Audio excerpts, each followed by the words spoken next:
வணக்கம். ரூபவாயின் பிரதான செய்தி அறிக்கை. நான் ராதிகா வின்சன். நாட்டின் சிறப்பாட்டை குலைக்கும் சதிகளை தோற்கடிப்பதற்கு அணி திரளுமாறு கூட்டு தொழிற்சங்க சம்மேளனம் அரசு மற்றும் தனியார் ஊழியர்களுக்கு வேண்டுகோள் விடுத்துள்ளது. மக்கள் மத்தியில் குழப்பத்தை ஏற்படுத்தி அப்பாவி உயிர்களை பறிகொள்வதற்கு சதிகாரர்கள் மேற்கொள்ளும் முயற்சிக்கு இடமளிக்கப்படக்கூடாது என்று இந்த தொழிற்சங்க கூட்டணி கேட்டுள்ளது. தொழிற்சங்கங்கள், பொதுமக்கள் அமைப்புகள் ஆகியன ஒன்றிணைந்து பாத யாத்திரை ஒன்றை கொழும்பில் நேற்று நடத்தியிருந்தன. ஆயிரக்கணக்கானோர் இதில் பங்கு பற்றினார்கள். வென்ற தேசத்தை பாதுகாக்க வேண்டும், இதற்கு ஸ்திரமான அரசாங்கம் ஒன்று அவசியம் என பாத யாத்திரையில் கலந்து கொண்ட மக்கள் தெரிவித்தனர். தாய்நாட்டின் இறைமையை பாதுகாப்பதற்கு ஜனாதிபதி மஹிந்த ராஜபக்சே தலைமையிலான அரசாங்கத்திற்கு பூரண ஆதரவு வழங்கப்படும் என்று ஊர்வலத்தில் கலந்து கொண்ட மக்கள் தெரிவித்தனர். மக்களுக்கு பெரும் அசௌகரியம் ஏற்படாத வகையில் மின் கட்டணம் மறுசீரமைக்கப்பட்டுள்ளது. ஆயினும் இல்லாத பிரச்சனையை உருவாக்கி நாடு ஸ்திரமற்ற நிலையில் இருப்பதாக உலகிற்கு காட்டுவதே சதிகாரர்களின் நோக்கம் என்று தொழிற்சங்க கூட்டணி சுட்டிக்காட்டியுள்ளது.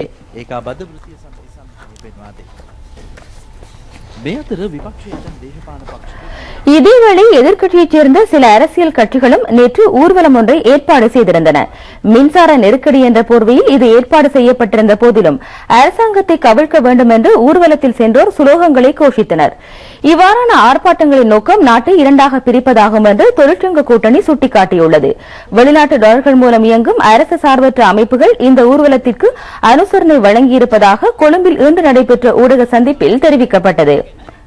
கூட்டு தொழிற்சங்க சம்மேளனத்தைச் சேர்ந்த ரஞ்சித் ஹெட்டியாராய்ச்சி கருத்து வெளியிடுகையில் மின்சார கட்டணம் பற்றி பேசுவதாக கூறிக்கொண்டு அரசாங்கத்தின் ஸ்திரப்பாட்டை குலைத்து அரசாங்கத்தை கவிழ்ப்பதற்கு சில சக்திகள் திட்டமிட்டுள்ளன. நேற்றைய எதிர்ப்பு ஊர்வலத்தின் போது விநியோகிக்கப்பட்ட துட்டு பிரசுரங்களில் குறிப்பிடப்பட்டிருந்த அமைப்புகளில் 50% டாலர்கள் மூலம் இயங்கும் அரசு சார்பற்ற அமைப்புகளாகும் என்று கூறினார். கூட்டு தொழிற்சங்க அமைப்பின் பிரதான செயலாளர் எஸ் அமரசிங்க உரையாற்றுகையில் 1953ஆம் ஆண்டு ஐக்கிய தேசிய கட்சியை கொலைகளை செய்திருந்தது. தொழிலாளர்களையும் அது கொலை செய்திருந்தது. 1980ஆம் ஆண்டிலும் 1983ஆம் ஆண்டிலும் 1989ஆம் ஆண்டிலும் தொழிலாளர்களை அக்கட்சி கொலை செய்திருந்தது. இம்முறை மின்சார கட்டணத்தை காரணமாக கூறி அப்பாவி தனியார் துறை தொழிலாளர்களை வீதியில் இறக்கி மீண்டும் மரணங்களை உண்டு பண்ணுவதற்கு அவர்கள் முயற்சிக்கின்றனர் என்று கூறினார். அரசாங்க சேவை தொழிற்சங்க சம்மேளனத்தைச் சேர்ந்த ஜெயதிலக பத்திரன கருத்து வெளியிடுகையில் நேற்றைய ஊர்வலத்தின் போது மின்சார கட்டணத்தை குறைக்குமாறு கோஷங்கள் எழுப்பப்படவில்லை. ஸ்ரீலங்கா சுதந்திர ஆசிரியர் சங்கத்தைச் சேர்ந்த வசந்தா ஹந்தன்பான் கூட கருத்து வெளியிடுகையில் தமது தொழில் தர்மத்தை பாதுகாத்து வேலை செய்ய முடியாத நபர்கள் எவ்வாறு மற்றவர்களின் தொழில் பற்றி பேச முடியும்? ஆசிரியர்களுக்கு வீதியில் இறங்கி ஆர்ப்பாட்டம் செய்ய வேண்டிய எந்தவித தேவையும் இல்லை. அவர்களுக்கு தற்போதைய அரசாங்கம் சலுகைகளை வழங்கியுள்ளது என்று கூறினார். ஸ்ரீலங்கா தோட்ட ஊழியர் கூட்டு தொழிற்சங்க அமைப்பைச் சேர்ந்த ஜி சந்திரசேன கருத்து வெளியிடுகையில் 60 அலகுக்கு குறைவாக மின்சாரத்தை பயன்படுத்தும் பாவனையாளர்களின் மின்சார கட்டணத்தில் அதிகரிப்பு எதுவும் மேற்கொள்ளப்படவில்லை. தோட்ட ஊழியர்கள் என்ற வகையில் இதன் மூலம் பெரும் நிவாரணம் கிடைத்துள்ளது. நாங்கள் மட்டுப்படுத்தப்பட்ட அளவு மின்சாரத்தையே பயன்படுத்தி வருகின்றோம். இலங்கையில் உள்ள 2,45,000 தோட்ட ஊழியர்களுக்கு எந்தவித பிரச்சனையும் இல்லை என்று அவர் கூறினார். தொழிற்சங்கவாதி தேவிகா கொடித்துவக்கு கருத்து வெளியிடுகையில் இவர்கள் மின்சார கட்டண பிரச்சினை என்ற போர்வையில் அரசாங்கத்தை கவிழ்க்கும் சூழ்ச்சியில் ஈடுபட்டுள்ளார்கள் என்பது நன்கு தெளிவாகின்றது என்று கூறினார். இதேவேளை வேலைநிறுத்தத்தில் ஈடுபடப் போவதாக சில பஸ் தொழிற்சங்கங்கள் தெரிவித்துள்ளன. இதனை எதிர்கொள்வதற்கு தயாராக இருப்பதாக தேசிய போக்குவரத்து ஆணைக்குழு தெரிவித்துள்ளது. தேசிய போக்குவரத்து ஆணைக்குழு தலைவர் ரோஷான் குணவர்தன கருத்து வெளியிடுகையில் மக்களுக்கு அசௌகரியங்களை ஏற்படுத்தும் வேலைநிறுத்தங்களுக்கு நாங்கள் இடமளிக்க மாட்டோம். மக்களுக்கு போக்குவரத்து வசதிகளை வழங்குவதில் தனியார் துறையினர் 70% பங்கை வகிக்கின்றனர் என்று அவர் கூறினார். உலகில் எரிபொருள் விலை நாளுக்கு நாள் அதிகரிக்கும் பொழுது எந்தவொரு நாட்டிலும் மின்சார கட்டணம் சிறிதளவிலும் அதிகரிப்பது சகஜமா என்று இலங்கை மின்சார சபையின் ஸ்ரீலங்கா சுதந்திர ஊழியர் சங்கம் சுட்டிக்காட்டியுள்ளது. குறைந்த வருமானம் பெறுவோருக்கு ஜனாதிபதியின் தலையீட்டின் பேரில் மின்சார கட்டணம் தொடர்பான நிவாரணம் வழங்கப்பட்டுள்ளது. ஆயினும் இலங்கைக்கு எதிரான சில அரசு சார்பற்ற அமைப்புகள் மின்சார கட்டண நெருக்கடி என்ற போர்வையில் அரசாங்கத்திற்கு அசௌகரியத்தை ஏற்படுத்தி வருவதாக இந்த சங்கம் குற்றம் சாட்டியுள்ளது. இலங்கையின் மின்சார தேவையில் சுமார் 70% எரிபொருள் மூலம் உற்பத்தி செய்யப்படுகின்றது. இலங்கை மின்சார சபை மின்சார கட்டணத்தை அதிகரித்துமே இது முதல் தடவை அல்ல. பாவனையாளர்களுக்கு நிவாரணம் வழங்கப்படுவதுடன் மின்சார சபை இயங்குவதையும் உறுதிப்படுத்த வேண்டும் என்று ஸ்ரீலங்கா சுதந்திர ஊழியர் சங்கம் சுட்டிக்காட்டியுள்ளது. வேலை நிறுத்தத்திலும் பாத யாத்திரையில் ஈடுபடுவதற்கு முற்படும் அரசியல் தலைவர்களும் இந்த யதார்த்த நிலையை நன்றாக அறிந்துள்ளனர். ஆயினும் அவர்கள் அது பற்றி மக்களுக்கு எடுத்துக் கூறுவதில்லை. மின்கட்ட நெருக்கடியை நாட்டின் ஸ்திரப்பாட்டை குலைக்கும் ஒரு கலவரமாக விரிவுபடுத்துவது அரசு சார்பற்ற அமைப்புகளிலும் அவர்களுக்கு ஆதரவான வங்குரோத்து அரசியல் கட்சிகளதும் உள்நோக்கமாக உள்ளது. ஆயினும் படை வீரர்கள் உயிர் தியாகம் செய்து தாய் நாட்டிற்கு பெற்றுக் கொடுத்த சுதந்திரத்தை இல்லாமல் செய்து இலங்கையில் அராஜகத்தை ஏற்படுத்துவதற்கு இவருக்கு இடமளிக்க கூடாது என்று இலங்கை மின்சார சபையின் ஸ்ரீலங்கா சுதந்திர ஊழியர் சங்கம் அதன் அறிக்கையில் மேலும் தெரிவித்துள்ளது. 13 மாவட்டங்களில் கடந்த 3 தினங்களின் போதும் நிலவிய சீரற்ற காலநிலையால் 12,400க்கும் அதிகமானோர் பாதிக்கப்பட்டுள்ளனர். இவர்களுக்கு அந்தந்த மாவட்ட செயலாளர்களூடாக துரித நிவாரணம் வழங்கப்படுவதாக அனர்த்த முகாமைத்துவ நிலையம் தெரிவித்துள்ளது. அண்மையில் ஏற்பட்ட சூறாவளி காரணமாக 7 மாகாணங்கள் நேரடியாக பாதிக்கப்பட்டன. கண்டி, மாத்தளை, நுவரெலியா, ரத்னபுரி, கேகாலை, குருநாகல், மட்டக்களப்பு, யாழ்ப்பாணம், மன்னார், கிளிநொச்சி, வவுனியா, பொலன்னறுவை, மாத்தறை ஆகிய மாவட்டங்களில் சீரற்ற காலநிலையால் பாதிப்புகள் ஏற்பட்டிருந்தன. 8 பேர் உயிரிழந்தனர், ஒருவர் காணாமல் போயுள்ளார், 14 பேர் காயங்களுக்கு உள்ளானார்கள். 200க்கும் அதிகமான வீடுகள் முற்றாக அழிவடைந்தன. நுவரெலியா, கண்டி, மட்டக்களப்பு, யாழ்ப்பாணம் ஆகிய மாவட்டங்களில் தற்பொழுது 52 நிவாரண நிலையங்கள் நிறுவப்பட்டுள்ளன. 1800 குடும்பங்கள் இவற்றில் தங்கியுள்ளன. பாதிக்கப்பட்டவர்களுக்கு நிவாரணம் வழங்கும் பொருட்டு மாவட்ட செயலாளர்களுக்கு நிதி ஒதுக்கப்பட்டுள்ளது. பாதிக்கப்பட்ட மக்களுக்கு சமைத்த உணவுப் பொருட்களும் உலர் உணவுப் பொருட்களும் வழங்கப்படுவதுடன் அத்தியாவசிய உபகரணங்களும் வழங்கப்படுகின்றன.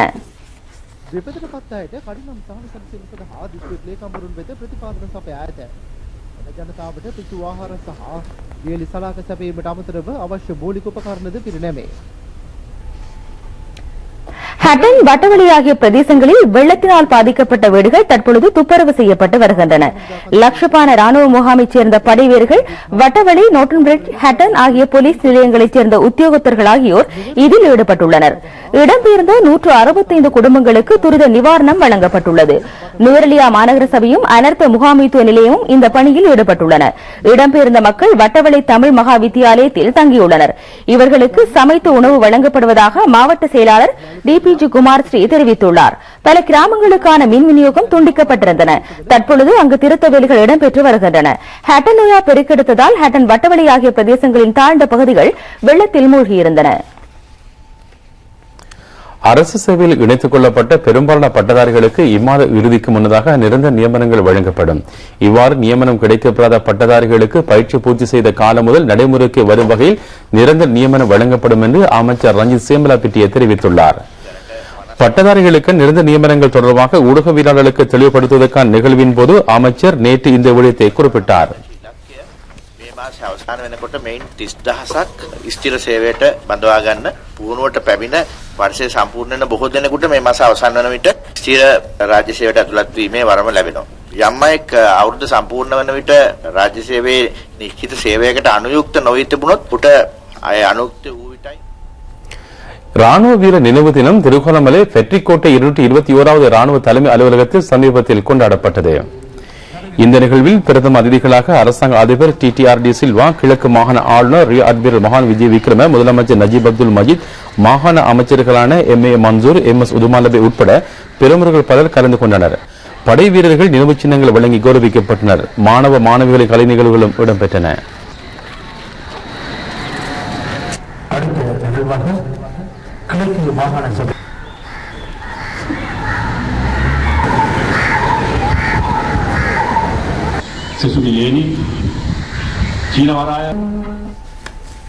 இந்திய இலங்கை சுதந்திர வர்த்தக ஒப்பந்தம் பற்றிய கைநூல் ஒன்று சமீபத்தில் வெளியிட்டு வைக்கப்பட்டது. இலங்கை கொள்கை ஆய்வு நிலையம், இந்திய இலங்கை வர்த்தக கைத்தொழில் சம்மேளனம், இந்திய தூதரகம் என்பன இணைந்து இதனை ஒழுங்கு செய்திருந்தன. இந்த நிகழ்வில் இந்திய தூதுவர் அசோக் கே காந்தா கௌரவ அதிதியாக கலந்து கொண்டார். தாஜ் சமுத்ரா ஹோட்டல் மண்டபத்தில் நடைபெற்ற இந்த நிகழ்வில் அமைச்சர் ரிஷாத் பதியுதீன் பிரதான உரை நிகழ்த்தினார். சமன் கெலேகம, டாக்டர் இந்திரஜித் குமாரசுவாமி, விஷ் கோவிந்தசாமி உட்பட பிரமுகர்கள் பலர் அங்கு உரை நிகழ்த்தினார்கள். Application. According to the World Trade Organization,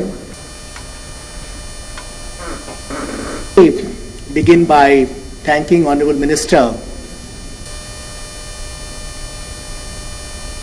relationship. Batticaloa, Vavunatheevu, Kanjirankuda Parameshwara வித்தியாலயத்தில் நிர்மாணிக்கப்பட்ட 2 மாடி கட்டடத்தை ஐரோப்பிய ஒன்றியத்தின் இலங்கை மற்றும் மாலத்தீவுக்கான தூதுவர் பெர்னார்ட் சேவேவா தலைமையிலான குழுவினர் பார்வையிட்டுள்ளனர். கல்வி அமைச்சின் அனுசரணையுடன் ஐரோப்பிய ஒன்றியத்தின் 2 கோடி ரூபாய் செலவில் இந்த கட்டடம் நிர்மாணிக்கப்பட்டுள்ளது. அங்கு விஜயம் செய்த ஐரோப்பிய ஒன்றிய தூதுக்குழுவினர் பாடசாலையின் தேவைகள் குறித்து கேட்டறிந்துள்ளனர். மட்டக்களப்பு மேற்கு வலய கல்வி பணிப்பாளர் கே பாஸ்கர் உட்பட அதிகாரிகள் பலர் அங்கு சமூகம் அளித்திருந்தனர்.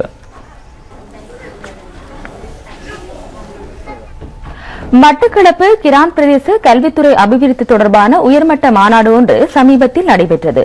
பிரதியமைச்சர் விநாயகமூர்த்தி முரளிதரன் பிரதம அதிதியாக கலந்து கொண்டார். கிரான் மகா வித்தியாலய மண்டபத்தில் நடைபெற்ற இந்த கலந்துரையாடலில் சமய சமூக பிரதேச பிரமுகர்கள் பலரும் பழைய மாணவர்களும் கலந்து கொண்டனர். பிரதேச கல்வி அபிவிருத்தி திட்டங்களை முன்னெடுப்பதற்கான விசேட குழு ஒன்றும் அங்கு அமைக்கப்பட்டது. பிரதியமைச்சர் அங்கு உரை நிகழ்த்துகையில் கல்வி அபிவிருத்திக்கென பெரும் தொகை பணத்தை ஜனாதிபதி தலைமையிலான அரசாங்கம் ஒதுக்கீடு செய்து வருகின்றது என்று கூறினார்.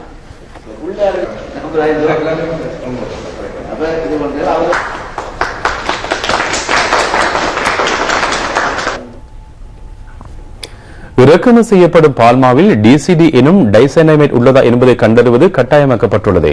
இதற்கமைவாக டைசைனமேட் அல்லது டிசிடி இல்லை என்பதற்கு அங்கீகரிக்கப்பட்ட ரசாயனவியலாளர்களின் சான்றிதழ் சமர்ப்பிக்கப்பட வேண்டும் என்று சுகாதார அமைச்சின் உணவு ஆலோசனை குழு தெரிவித்துள்ளது. உணவு ஆலோசனை குழு கூட்டத்தில் இதற்கான தீர்மானம் மேற்கொள்ளப்பட்டது. சுகாதார சேவை பணிப்பாளர் நாயகம் டாக்டர் பாலித்த மஹிபாலவின் தலைமையில் குழு கூடியது. இறக்குமதி செய்யப்படும் பால்மா சந்தைக்கு விநியோகிக்கப்பட்ட பின்னர் அதனை மீண்டும் பரிசோதனைக்கு உட்படுத்துவதற்கும் தீர்மானிக்கப்பட்டது. டைசைனமைட் தொடர்பாக மேலதிக பரிசோதனைகளை மேற்கொண்டு அறிக்கை ஒன்று தயாரிப்பதற்கென உபக்குழு ஒன்று நியமிக்கப்பட்டுள்ளது. பால்மாவில் இருக்க வேண்டிய டைசைனமைட் அளவு குறித்து அங்கீகரிக்கப்பட்ட விளக்கம் இல்லை. இருப்பினும் மனித உடலுக்கு பாதிப்பை ஏற்படுத்தக்கூடிய எதுவும் உணவுகள் இருக்கக்கூடாது. இதன் அடிப்படையில் இறக்குமதி செய்யப்படும் பால்மாவில் டைசைனமைட் அடங்கியிருக்குமாயின் அது தொடர்பில் மேலதிக நடவடிக்கை மேற்கொள்ளப்படும் என்று உணவு ஆலோசனை குழு தெரிவித்துள்ளது. அவிசாவளை தொகுதியில் உள்ள கொஸ்கம பகலவத்து கிராமத்திற்கான நீர் விநியோக திட்டத்தை சிரேஷ்ட அமைச்சர் HM ஃபவுசி அண்மையில் மக்களின் பாவனைக்கு திறந்து வைத்தார். மேல் மாகாண சபை இதற்கான நிதியை ஒதுக்கியிருந்தது. 16 லட்சம் ரூபாய் செலவில் ஏற்படுத்தப்பட்டுள்ள இந்த நீர் விநியோக திட்டம் காரணமாக சுமார் 40 குடும்பங்கள் நன்மையடைய உள்ளன. அமைச்சர் HM ஃபவுசி அங்கு உரையாற்றுகையில் சம்பூர் உள்ளிட்ட மின் உற்பத்தி நிலையங்கள் துரிதமாக நிர்மாணிக்கப்பட்டு வருகின்றன என்றும் அதன் பின்னர் மின்சார கட்டணம் மக்களுக்கு ஒரு சுமையாக இல்லாத வகையில் அதனை திருத்துவதற்கு அரசாங்கம் நடவடிக்கை எடுக்கும் என்றும் கூறினார். யாழ் மாவட்டத்தின் நிலத்தடி நீர் பாதுகாப்பு மற்றும் முகாமைத்துவம் தொடர்பான செயலமர்வு யாழ்ப்பாணம் பொது நூலக மண்டபத்தில் இன்று இடம்பெற்றது. நன்னீர் மாசுபடுவதற்கான காரணம், அதனை தடுப்பதற்கான வழிமுறைகள், நன்னீர் உவர் நீராளரை தடுத்தல் உட்பட பல விடயங்கள் அங்கு ஆராயப்பட்டன. சர்வதேச நீர் முகாமைத்துவ நிறுவனத்தின் ஏற்பாட்டில் இடம்பெற்ற இந்த நிகழ்வில் வடமாகாண ஆளுநர் GA சந்திரஸ்ரீ, சர்வதேச நீர் முகாமைத்துவ நிறுவனத்தின் பிரதிபலிப்பாளர் டாக்டர் பீட்டர் மாக்கோனக், இலங்கை நிகழ்த்திட்ட தலைவர் டாக்டர் ஹேரத் மந்திரி திலக் ஆகியோரும் உயர் அதிகாரிகள் பலரும் சமூகம் அளித்திருந்தனர்.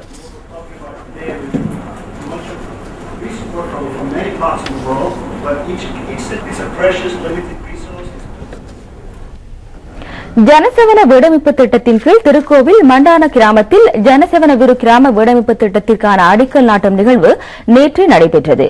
திருக்கோவில் பிரதேச செயலாளர் வி கோபாலரத்னம் தலைமையில் நடைபெற்ற இந்த நிகழ்வில் பாராளுமன்ற உறுப்பினர் PHPS என பிரதம அதிதியாக கலந்து கொண்டார்.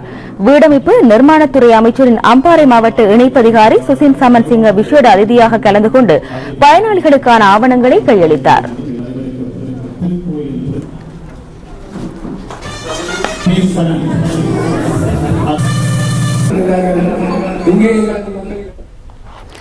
விழி வெண்திரை நீக்கம் சம்பந்தமான இலவச கண் சத்திர சிகிச்சை முகாம் மகரகம மற்றும் ஹம்மாந்தோட்டை குடாவெல்ல வைத்தியசாலைகளில் இடம்பெற்றது. ஜமீத்து சபாப் நிறுவனத்தினால் ஒழுங்கு செய்யப்பட்ட இந்த முகாம் காரணமாக 1000க்கும் அதிகமானோர் நன்மை அடைந்துள்ளனர். குடாவெல்ல முகாமில் பிரதம அதிதியாக பாராளுமன்ற உறுப்பினர் நாமல் ராஜபக்ச கலந்து கொண்டார். தென் மாகாண சபை உறுப்பினரும் அமைச்சருமான DV உப்புல், ஜமியத்துல் சபா பிரதி பணிப்பாளர் மௌலவி MSM தாசிம், திட்ட பணிப்பாளர் சஃபர் சாலி உட்பட உயர் அதிகாரிகள் பலர் அங்கு சமூகம் அளித்திருந்தனர்.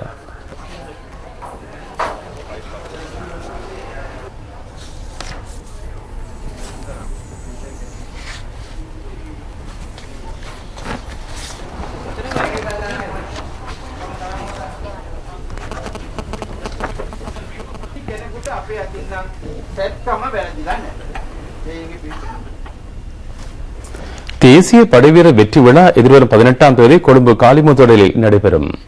தாய்நாட்டிலிருந்து எல்டிடி பயங்கரவாத முற்றாக ஒழித்து கட்டப்பட்ட வரலாற்று ரீதியான நிகழ்ச்சிக்கு 4 ஆண்டுகள் பூர்த்தியாவதை முன்னிட்டு இந்த விழா ஏற்பாடு செய்யப்பட்டுள்ளது. இதற்கு முன்னோடியாக மாகாண மட்டத்திலும் படைவீர் ஞாபக வைபவங்கள் நடைபெறுகின்றன. கல்முனை மாநகர சபை எல்லைக்குட்பட்ட தனியார் பஸ் உரிமையாளர்கள் எதிர்நோக்கும் பிரச்சினைகள் சம்பந்தமான கலந்துரையாடல் கல்முனை மாநகர முதல்வர் அலுவலகத்தில் இடம்பெற்றது. இந்த கலந்துரையாடலுக்கு கல்முனை மாநகர முதல்வர் கலாநிதி சிராஸ் மீரா ஷாஹிப் தலைமை தாங்கினார். சில தனியார் பஸ் ஆசன பதிவு நிலையங்கள் கூடுதல் தரகு பணத்திற்கென தங்களுக்கென பதிவு செய்யப்பட்ட ஆசனங்களை வெளியூர் பஸ்களுக்கு வழங்குவதனால் தாம் பெரும் நஷ்டம் அடைவதாக சில தனியார் பஸ் உரிமையாளர்கள் தெரிவித்தனர். இதனையடுத்து மாநகர எல்லைக்குள் ஆசன பதிவுகளை தனியார் பஸ் ஆசன பதிவு நிலையங்கள் மூலம் மேற்கொள்ளாது மாநகர சபை அங்கீகாரத்துடன் தனியார் பஸ் உரிமையாளர்கள் மேற்கொள்ள வேண்டும் என தீர்மானிக்கப்பட்டுள்ளது.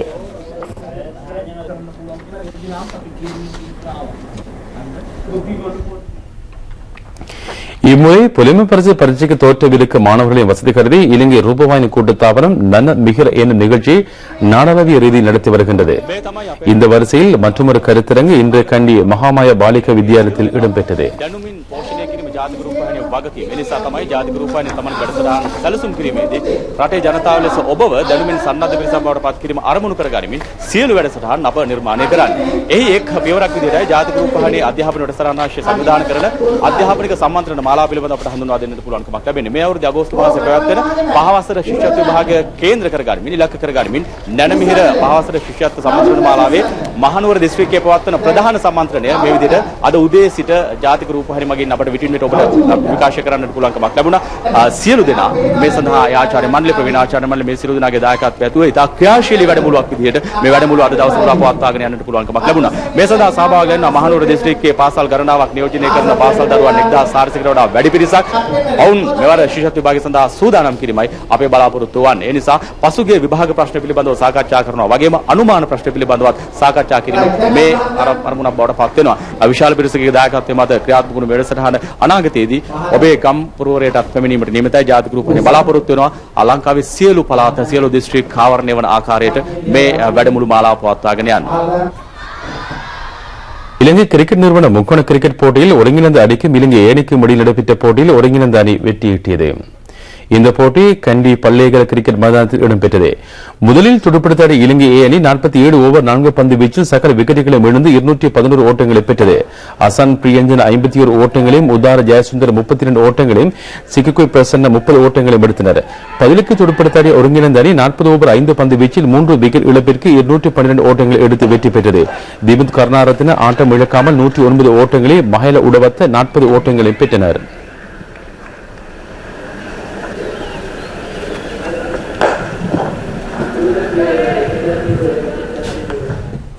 வணக்கம்.